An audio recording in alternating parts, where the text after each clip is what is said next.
Okay, so we're ready to go here.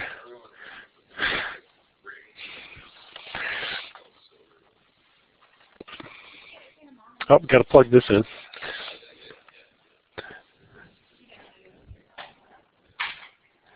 Okay, is there anybody here who didn't get their test last time? I think Josh, you were you here? You got it? Okay. Okay, so we're going to do section 5 today. I have posted the review on the YouTube channel under reviews. It's a fairly long review, so I go into a lot of detail of what's on the test. Yes. You want to? So section 5, the topic is expected value, and basically what the expected value is, if you had a, well, let me give an example, my basketball example. If you have somebody who statistically has a 80% free throw chance, then the expected value would be that if they shot 10 free throws, they would make 8. That's the expected value. That's usually the value that has the highest probability of occurring, but somebody who has a historical 80% free throw shoot doesn't shoot 80% every time. So you can do it the short way, or you can actually figure out what the expected value is by looking at the probability of each particular possibility and multiplying the probability of each possibility by the value associated with each possibility. So shooting free throws, the value associated with making 8 free throws would be 8, and the value of making 7 free throws would be 7, and so forth. So let's look at the definition for expected value, the math definition. So the expected value, it says if a random variable x can have any of the values x sub 1, x sub 2, etc. So there are fixed values that this variable can have, and the corresponding probabilities of these values occurring are p of x of 1, p of x of 2, etc. So those are the probabilities associated with those values. Then the expected value is calculated as following.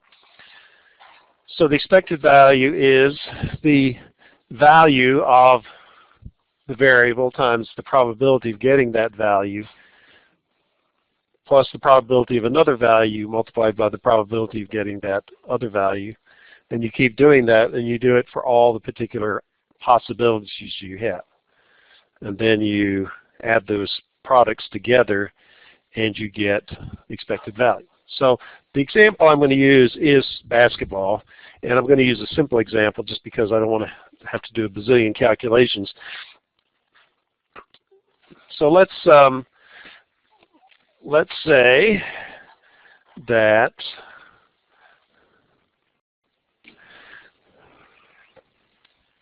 this is the guy's statistics. The guy's free throw percentage is, what am I going to use here? We're going to say it's 65%. So he's kind of an average free throw shooter. So that's his probability of success. The probability of failure is 0.35. And we're going to shoot three free throws. And what we're going to do is there's 4 options. Yes. This one here, that's the probability of failure. So that's the probability he's going to miss, which is equal to 1 minus the probability of success. So there are 4 options as far as scoring points is concerned. You can make 0 out of 3, which has the value associated with 0 out of 3 is 0. Doesn't get any points. The second option is 1 out of 3. The value there associated with that is 1. Let me add another page. So then we'd have 2 out of 3. That the value there is equal to 2. And the last one is he makes all 3 shots, 3 out of 3. So the value associated with that is 3 points. So this would be X. Using this definition of expected value, you have X1 times P of X1. So in this case, I have 4 possibilities. So this would be X1, this would be X2. So X1 is equal to 0. X2 is equal to 0. Is equal to 1. These are the values associated with each one of those. So I'm going to specifically say they are X, and then X of 3 is 2, and X of 3 is 3. So those are the values for the first part of the product. The next thing we have to do is figure out what the probability of each one of these happening, given that his average free throw percentage is 0.65. So the probability of getting 0 successes out of 3 trials is going to be equal to the combination of 3 things taken 0 at a time times the probability of success raised to the x power, which is 0, the probability of failure to the n minus x, which is 3. So that's the formula. We'll go back, we'll write out all the formulas, and then we'll go back and calculate them. Actually calculate the corresponding probabilities. Okay, in the second case, the probability of getting 1 out of 3 is you take a combination of 3 things taken 1 at a time. You take the probability of success raised to the first power, the probability of failure raised to the second power. So we increase this by 1, decrease that by 1. The probability of 2 out of 3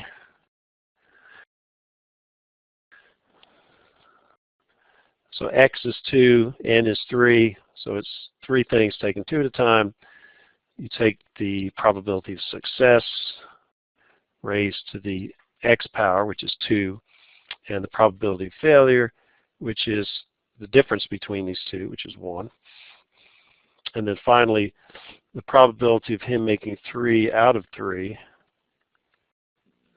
is a combination of 3 things taken 3 at a time, the probability of success to the third power, which is x again, and the probability of failure, which is 0.35 raised to the difference between those two numbers.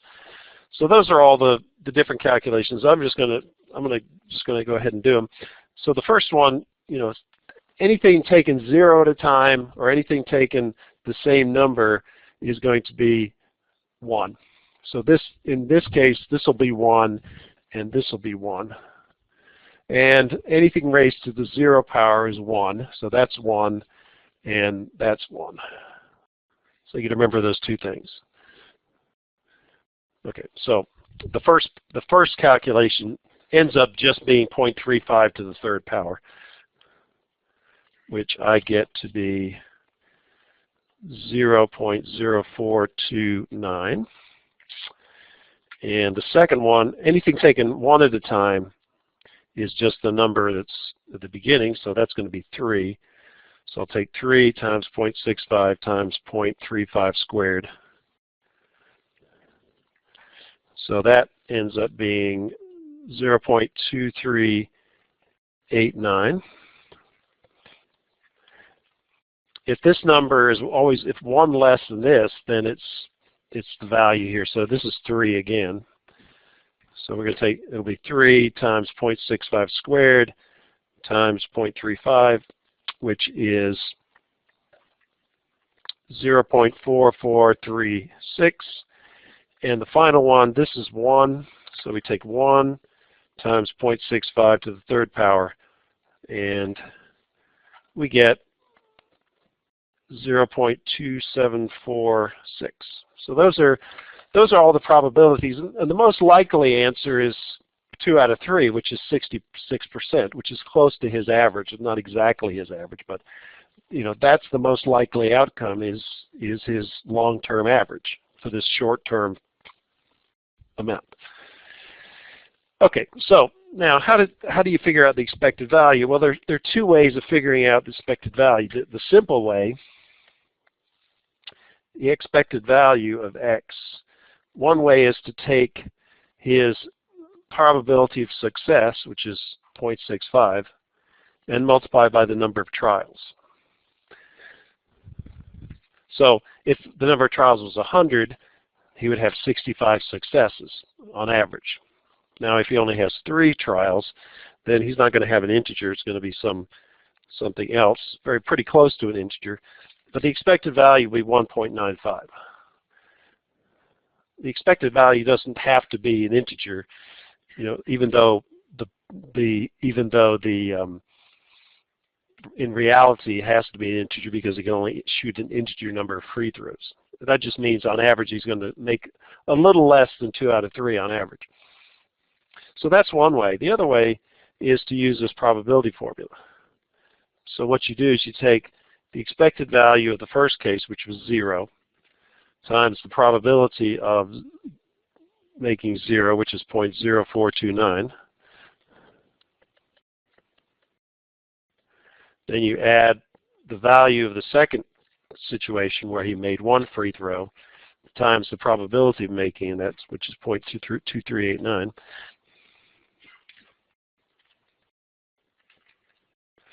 Then we take the third option, which is making 2 out of 3, multiplied by the value, which is 2, multiplied by the probability. And then finally, the final possibility, which is making all 3, multiplied by the probability of making all 3. And if you plug those into your calculator, you get 0 times 0.0429, which is 0. Then you get 1 times 0.2389 plus 2 times 0.4436 plus 3 times 0.2746, and you get 1.9. I must have copied something wrong here because this is not coming out. It's still coming out close. Well, no, it is actually.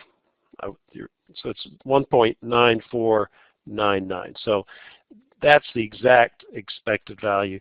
That's slightly off by 1/10,000. It's off 0.0001. So it's essentially equal to that. It's just the number of decimals that I carried out in that calculation of probability. So that's the other way of calculating expected value. So you might say, well, why would you do this if you can do that? Well, there are cases where we can't do that, so we have to do that.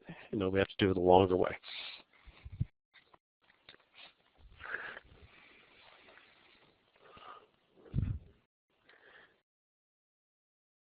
Okay, so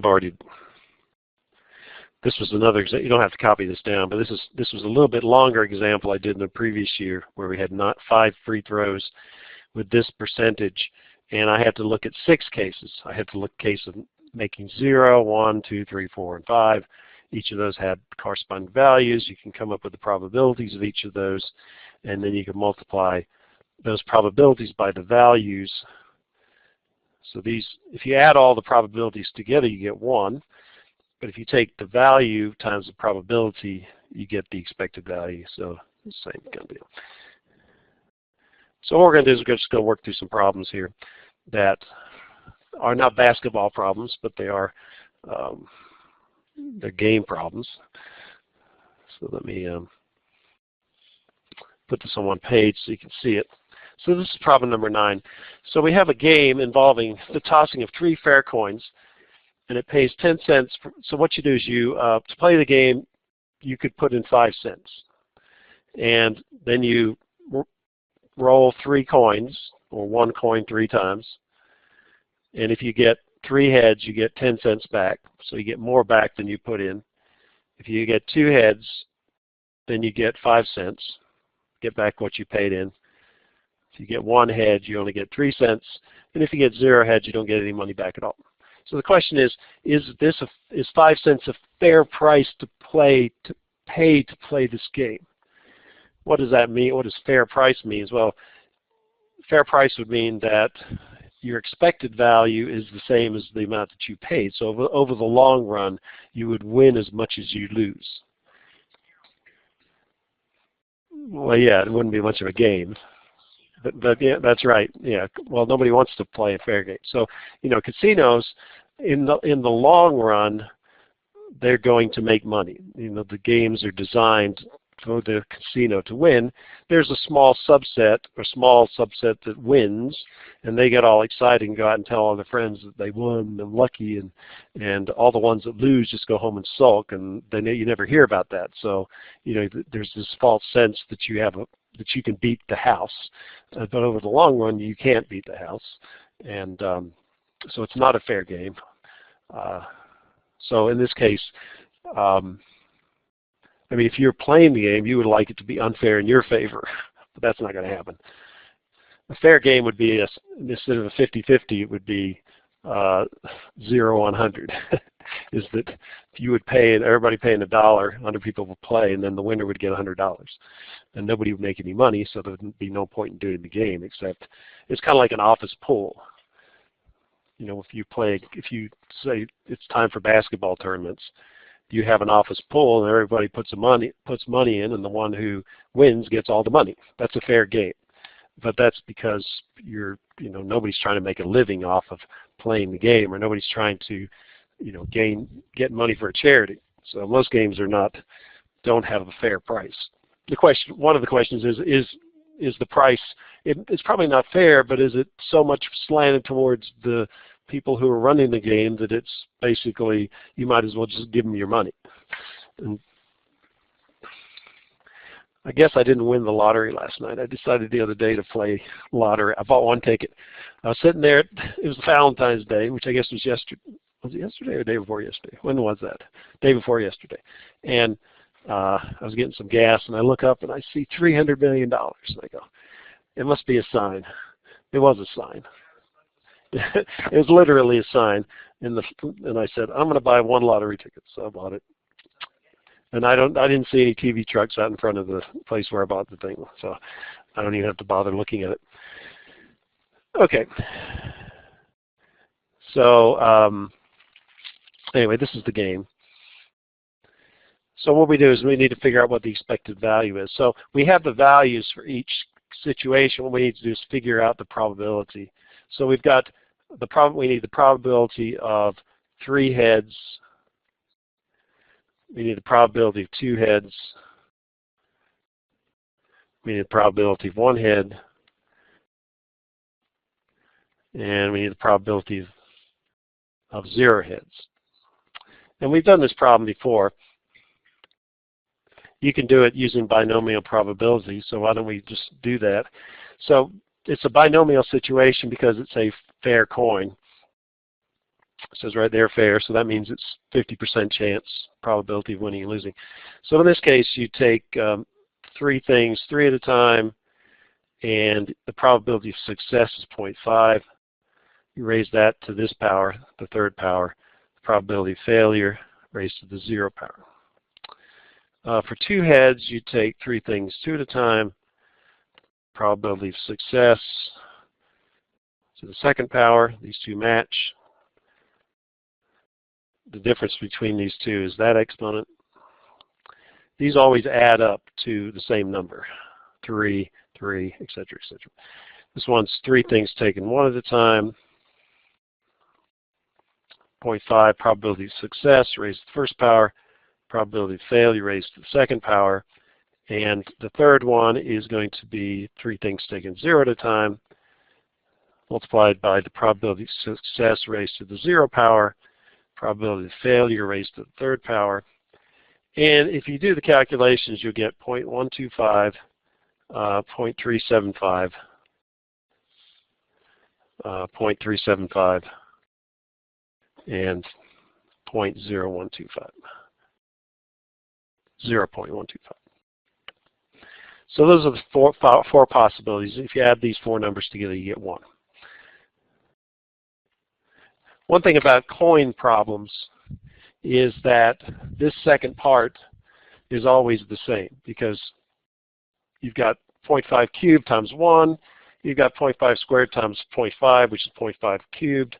You've got 0.5 to the first power times 0.5 to the second power, which is 0.5 cubed.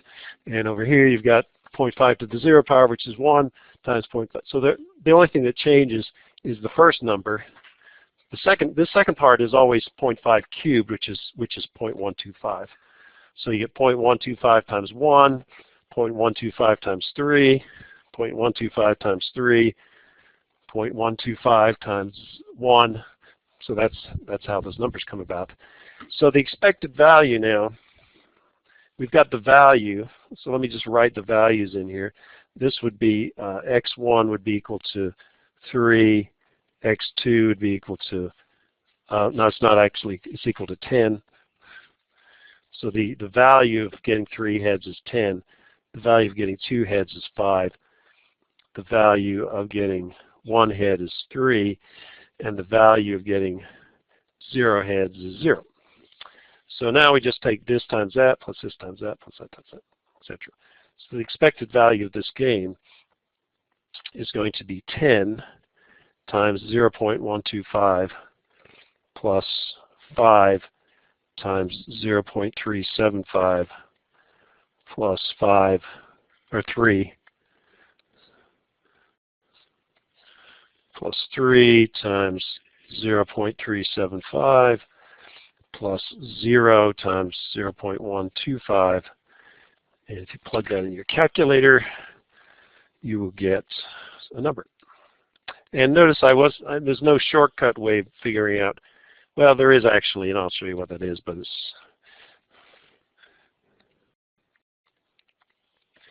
and you get 4.25. So that's the expected winnings, 4.25 cents. On average, you're going to make that much, but you're going to spend 5 cents. So it's not considered a fair price. But you do have that 1 in 8 chance of winning 10 cents, actually making money. So if you like risk, it's not a super risky game. I mean, it's pretty close to the expected value is close to the price to pay to play the game. Okay, next couple are going to be, these are similar to what I put on the test as far as what I expect you to know about this. So these are games which we know are supposed to be unfair because you're trying to raise money for something. Oh, I was going to tell you how you could figure out the answer here otherwise. It's kind of like a business question. How much money do I take in and how much money do I give out? So let's say we take 8, we look at the 8 possibilities, and we assume that we get every one of the 8, 1 here, 3 here, 3 here, 1 there. So let's say we have 8 plays. We play the game 8 times. And we get them exactly equal to the theoretical probability of the things.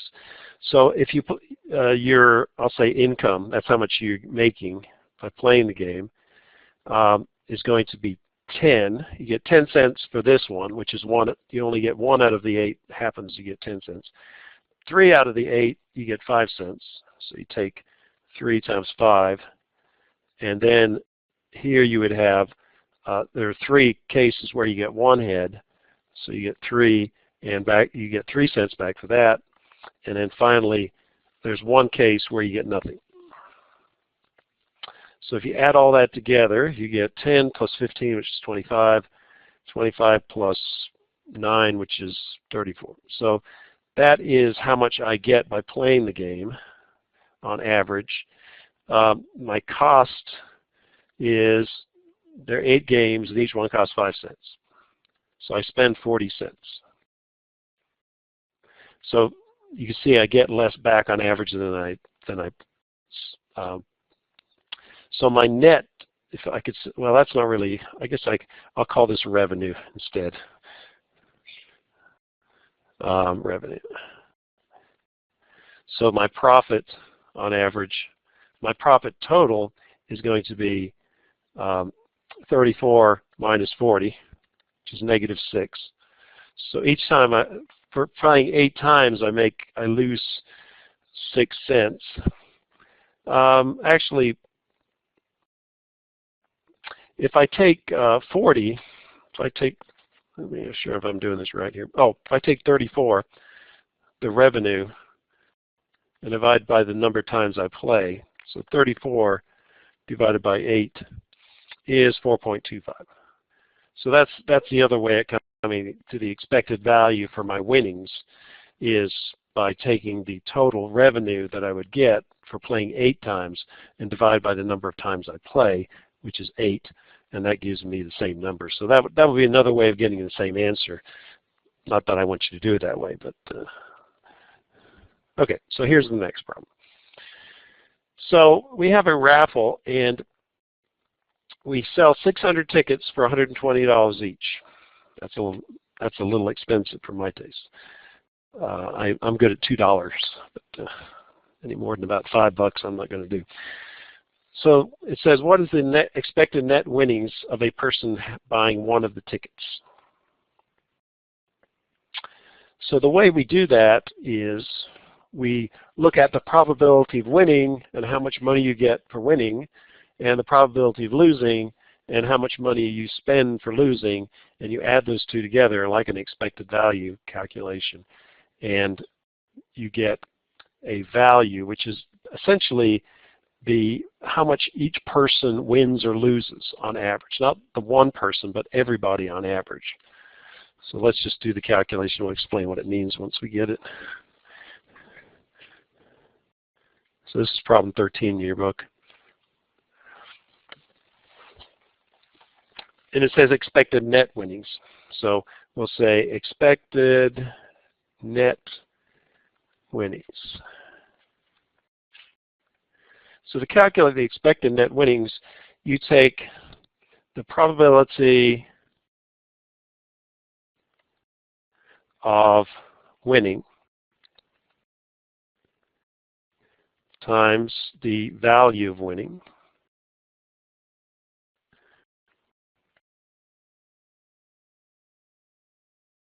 plus the probability of losing times the value of losing. So the probability of winning, well, there's 600 tickets. There's one winner. So the probability of winning is just the number of winners divided by the total number of tickets sold. So that's the first thing, probability. The value of winning is you get a car. Now the probability of losing is 1 minus the probability of winning, which would be 590. So we have 599 losers and one winner, Donald Trump. Everybody else is losers. Okay, so the value of losing is you lose $120 per person. What does that mean? Huh? Yeah. Now there's one error I have. I've left a space in there. So if you win $36,000. So why did I leave a space in there? Right, yeah. So to play, everybody pays $120. So even the winner doesn't win $36,000 net. They only win $36,000 minus 120. So let's do the calc. 36,000 minus 120 is 35,880. So that's his net winnings. And then you get 599 over 600. The probability of losing, the cost of losing is paying your money for the game, and then you do the calculation.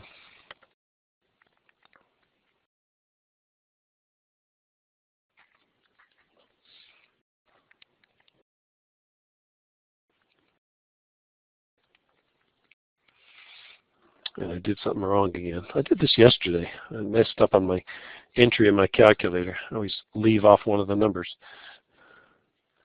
So the expected net winnings is minus $60 per person.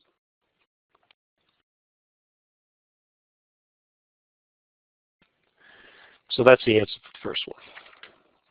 So on average, everybody loses $60. The reality is that 599 people lose $120 and one person wins $35,880.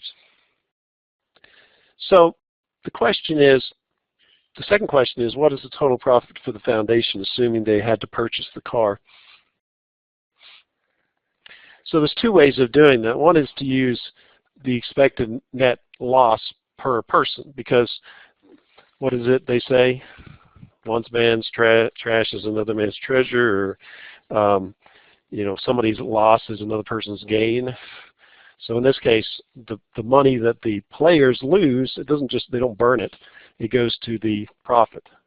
So we could say that the expected net earnings, we'll say the expected net earnings, I gotta remember how to spell earnings per person for the foundation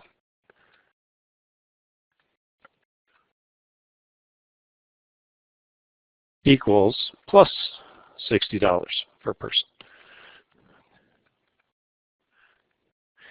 And then to find the profit, we'll say just the total profit is just equal to the profit per person times the number of people. So number of people. So what you get is you get $60 per person times 600 people, and that's $36,000. So that's the net profit, using the net loss, the net winnings per person being the net earnings for the foundation. The other way is to look at it from a global standpoint. How much did I spend on the raffle? How much did I get back from the raffle? So that's the second way of doing it. I want you to be able to do it both ways if I ask you this question. So the second way would be to say, we'll say net profit equals revenue minus cost for the foundation.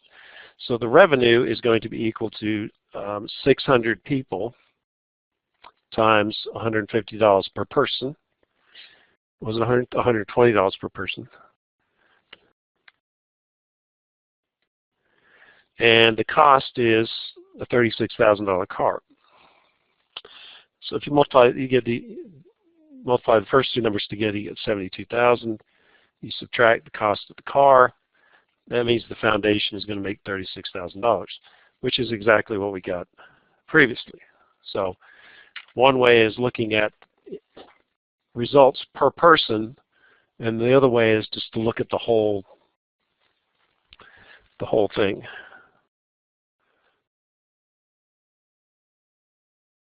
Now, if you didn't have to pay for the car, then all the money that comes in, the $72,000, is going to be free. That's why you try to get people to donate stuff for raffles so that you make more money. If you have to buy something, if you get stuff donated, you're always going to make money. If you have to actually pay for it, then it gets a little more scary. So I'm sharing with you a text that I got this morning. This is a little sidelight. My daughter. So this is my younger daughter who has the boy who's almost 2. Says, when I got Xander out of bed this morning, he patted my back and said, "You're a good boy, Mommy." And that comes from the mother saying to him all the time, "Xander, you're a good boy. You're a good boy." So of course, he doesn't understand the concept. I guess he thinks probably boy is just him or just a person. Because when they're driving home from work, she'll say something about something he did. "You were a good boy, weren't you, Xander?" "Yes, I was a good boy." So Mommy's a good boy too. That's cute. Okay. So to answer the questions and the problem here, the expected net winnings per person were negative $60. The total profit, assuming they had to purchase the car, was $36,000. And the net total profit if the car was donated is just the total amount of tickets that were sold, which was $72,000. Okay. So let's look at another one, kind of the same way. 5,000 raffle tickets are sold. There's one first prize of $1,000. 2 second prizes of $500 each, and 3 third prizes of $100 each will be awarded, with all winners selected randomly. If you purchase 1 ticket, what are your expected gross winnings? If you purchase 10 tickets, what are your expected gross winnings? If the tickets were sold for $1 each, how much profit goes to the raffle sponsor? So notice originally they don't give you any information about how much the tickets are sold, and so the gross winnings are basically what you're going to get back on average per person. It's going to be a positive number. And then if it was a fair game, then you would set your price equal to that value. If you want to make some money, then you make your price higher than that value so that the net winnings would be negative for the players, therefore positive for you. So all we have to do here is we have to figure out, to calculate gross winnings, we don't have to subtract the cost of the tickets. All we have to do is take the probability of each prize multiplied by the value of each prize and add them together. So we're going to have 3 terms. We're going to have one term associated with $1,000. We're going to have a term associated with $500. It's two out of the 5,000 are going to get $500. And then the third case is going to be 3 people to win $100.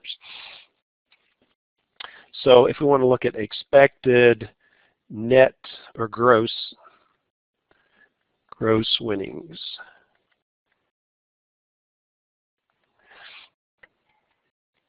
so all we have to do is take the probability of winning $1,000 multiplied by 1,000 plus the probability of winning 500 times the 500, probability of winning 500 plus 500 times the probability plus the probability of winning $100 times the value. So the question is, what are these probabilities? Well, the first one's easy. It's 1. There's 1 winner out of 5,000. So what do you think the second probability would be?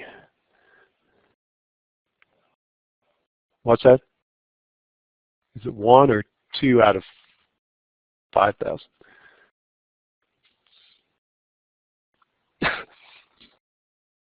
So the 2 second prizes, each $500.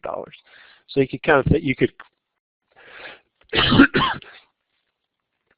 so yeah, you might say it's 1 out of 1,000 times, or 1 out of 5,000 times 1,000, because it's the total value is worth 1,000, but it's really and they give you the same number, but the probability of getting a $500 prize is 2 out of 5,000 because you have 2 winners, 2 tickets. And then the third case is you have 3 people out of 5,000 that win $100. So you just add those together. So you get 1,000 divided by 5,000 plus 2 divided by 5,000 times 500 plus 3 divided by 5,000 times 100. And so you would get $0.46 per person, or per ticket. I guess I could say per ticket, because somebody could buy more than 1 ticket.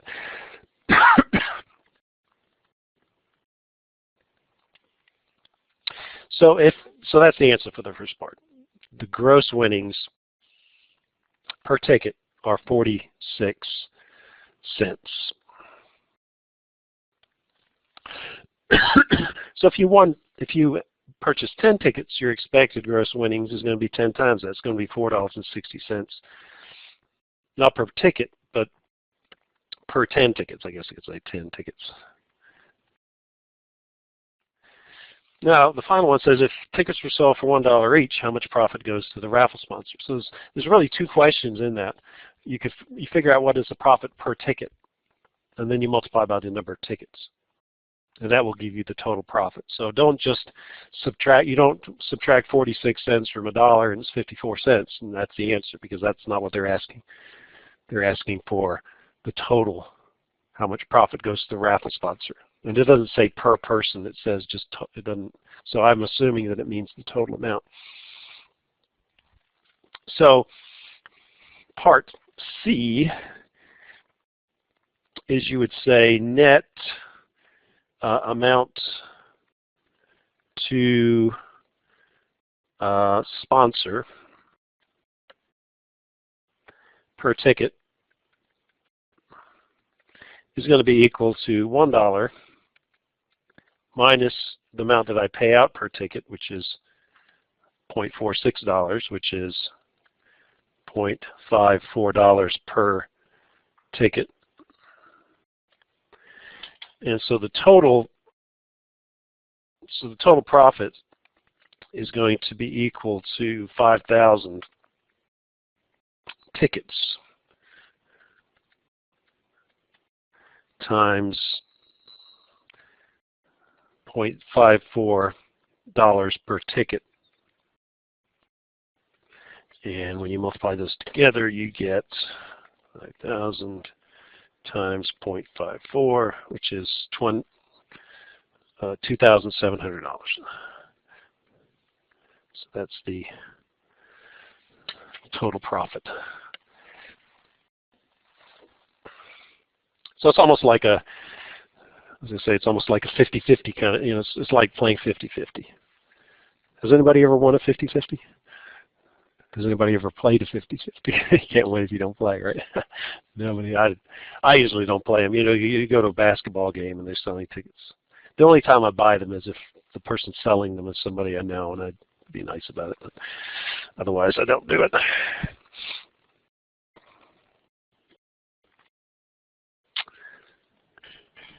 Okay, let's see what we got here.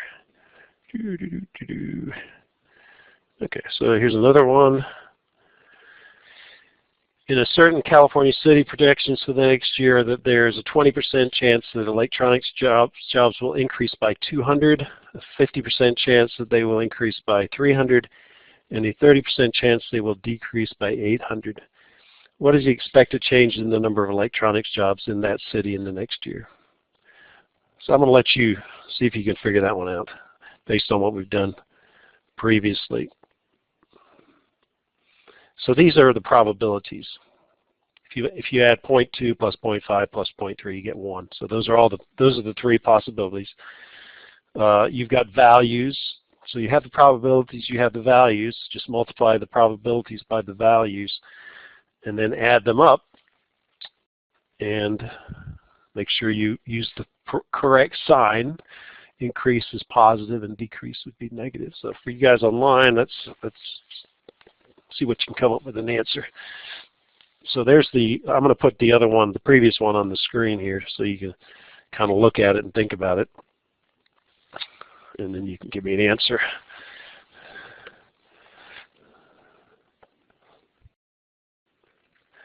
So I think everybody's here now. So we are having the test next Tuesday. I thought about next Thursday, but you guys are ahead enough that Tuesdays is going to work out okay.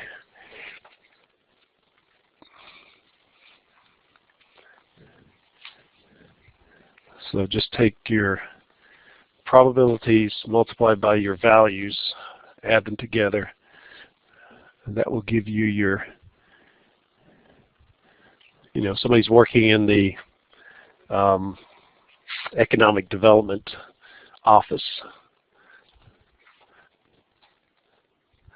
and you have to give her a report because they have to figure out what the expected tax base is for the.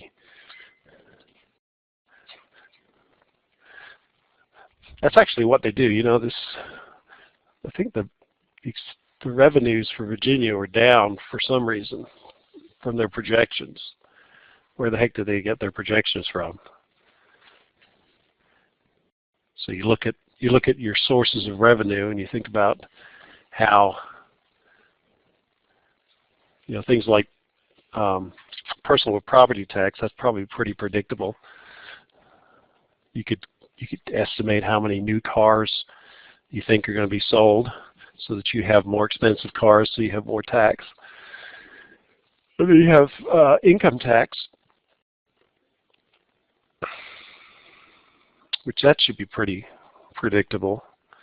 If you know, unless there's going to be some big recession where people are going to lose their jobs, that seems like that'd be pretty predictable.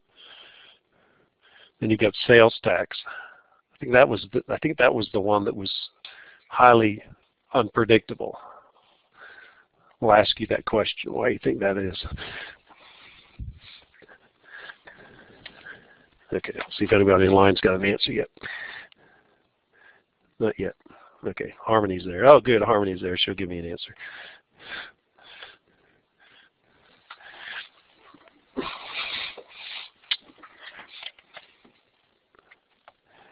Okay, so let's see what we get.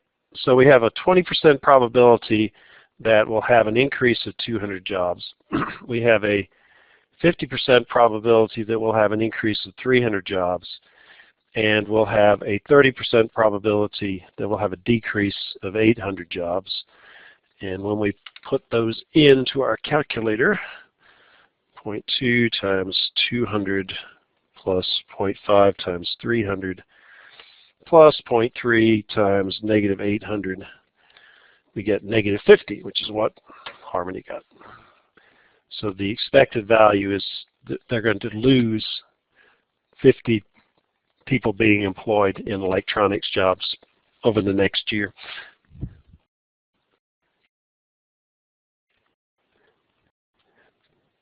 And the last problem in this section is problems 29, 30, and 31. So we are a concert promoter. Let me put this on one page.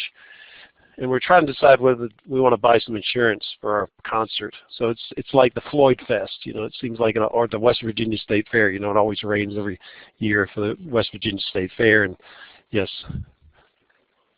pardon me.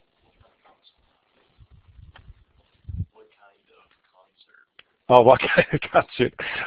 It can be anything you. What would you like it to be? What is your favorite group or individual? What's that? Skrillex? No, I never heard of them. Katy Perry. So it's Cyrillics? Is that what you said? I don't know. Okay, so the promoter, he expects $100,000 for revenue unless it rains, which reduces the profit down to $30,000. So nobody wants to go to a concert. Not many people want to go to a concert where there's outdoor concert raining. You look at the probability of rain based on 100 years of data for that particular day, and you find out the probability of rain is 20%. Now it says for a premium of $25,000, David can purchase insurance coverage that would pay him $100,000 in the case of rain. So not only does he make $30,000, he gets $100,000 insurance, so he actually makes more if it rains than if it doesn't rain. But it costs him money whether it rains or it doesn't rain. So you got to make that decision whether it's worth him doing it or not. Now, ultimately, the guy selling the insurance is probably, he's probably done the calculation, and over the long run of insuring concerts, he's going to make money. The reason you would buy insurance is so that you don't have a really low year, and then you don't have enough money to pay the new acts for next year in advance if you have to pay in advance. So all the business things of why you might have insurance other than trying to make more money, right? So it says find the expected net profit when insurance is purchased. Second question is find the expected net profit when insurance is not purchased based on the expected values, which is David's wiser choice. So you would think the wiser choice in the long run, if he has enough money saved up to take into contingencies, is whatever one has the highest expected value. So what we have to do is we've got two probabilities here. We've got the probability of raining or not raining. So we'll say the probability of rain is 0.2. The probability of no rain is 0.8. And the values associated with this, for the first case, if he buys insurance, so if he buys insurance, he's going to make $30,000. He gets $100,000 insurance, but it costs him $25,000 every year for that insurance. So there's three parts to that. You don't just say, you can't take one number. You take the profit plus the insurance minus the cost of insurance. So the same thing applies for no rain. If he has no rain, he gets $100,000, but he does have to pay $25,000 for insurance for each one of those cases.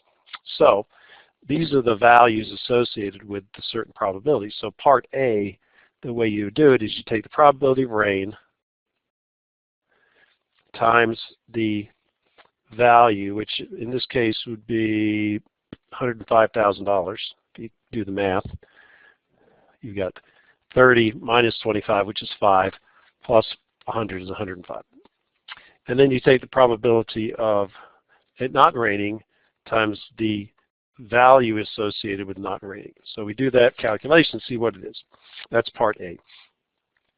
0.2 times 105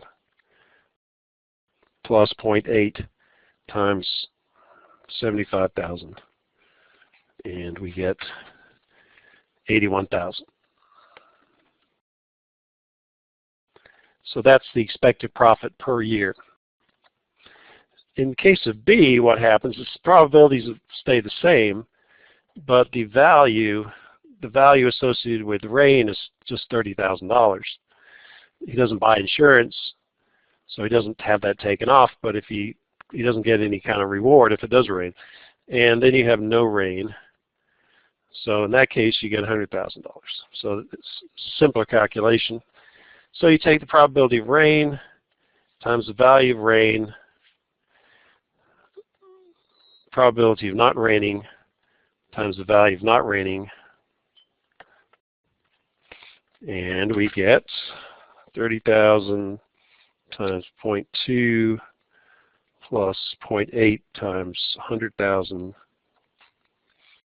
and we get $86,000.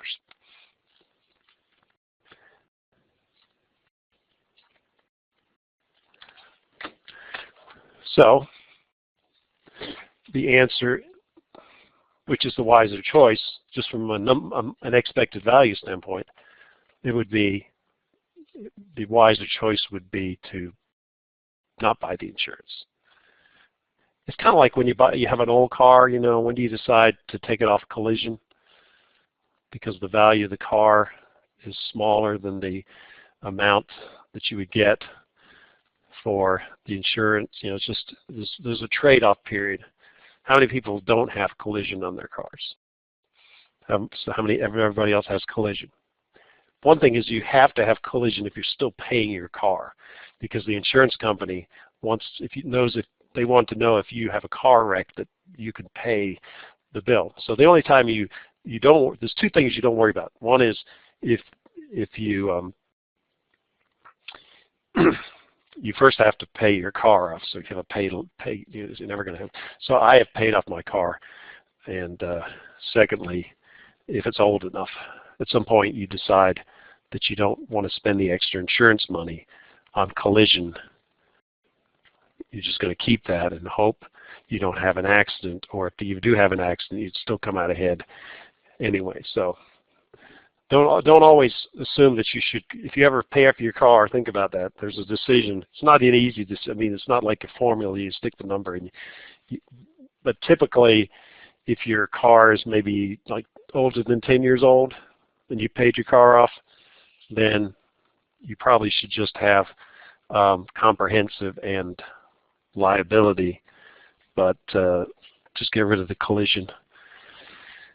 So my car is 17 years old, so definitely too old for, I mean, you could still pay it, but it's not worth it. So, but the question is, why might he still buy insurance? If the net amount, the expected value, well, the other question is, so that's why the guy's selling insurance. The guy's selling insurance not to be a nice guy.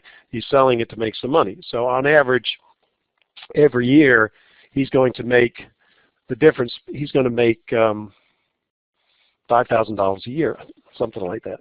I think that it is. You know, the insurance guy's going to make some money. That's why he's in business. So there's got to be a reason why you buy insurance. Well, the reason is because if you had rain 2 years in a row, that doesn't happen very often, but 2 years in a row and you only get $30,000, then you might not, that may not be enough for you to pay people to develop, you know, call the people up and book the bands and pay the venue in advance and all the other things you've got to do in advance. So you then you have to take out a loan, and then if you have another rainy year, then then you're out of business. So even though he is making less money on average, it might be a better business decision.